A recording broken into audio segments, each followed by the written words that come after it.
जेवण बनवायचा कंटाळा आलाय? चला तर मग एक वरणाची पौष्टिक आणि झटपट बनणारी रेसिपी सांगते. याला तुमच्याकडे काय म्हणतात ते सांगा कमेंट बॉक्समध्ये. आमच्याकडे तर याला वरणफळ म्हणतात, पण काही ठिकाणी चकोल्यासुद्धा म्हणतात.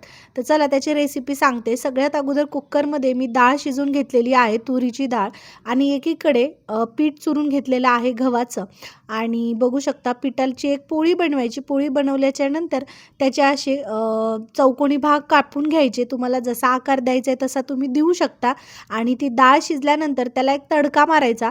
तडका अगदी सोपा आहे. म्हणजे तुम्ही जसं वरण बनवता, याला वरणफळ म्हणतात. सो वरण आणि फळं तर तुम्ही कट करून घेतलेली आहेत गव्हाची.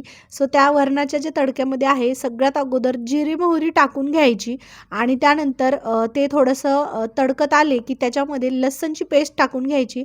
जेवढा लसूण तुम्ही जास्त टाकाल ना, तेवढी त्याला चव छान येते. थोडीशी हळदी टाकून घ्यायची आणि चवीपुरतं मीठ टाकून त्याला 1-2 उकळी येऊ द्यायची. डाळ व्यवस्थित शिजत आली, की जे आपण चकोल्या कट केलेल्या आहेत गव्हाच्या, त्या सगळ्या त्याच्यामध्ये ॲड करायच्या. बरं आता त्या चिटकत आलेल्या असतात, सो त्याच्यावर थोडंसं पीठ जर टाकून ठेवलं ना, तर त्या एकूण एकाला चिटकत नाहीत आणि शिजतेवेळी एक टाकायचं उकळीमध्ये, जेणेकरून त्या सुट्या होतात. नाहीतर मग पिठाचा एक गोळा बनल्यासारखा होतो.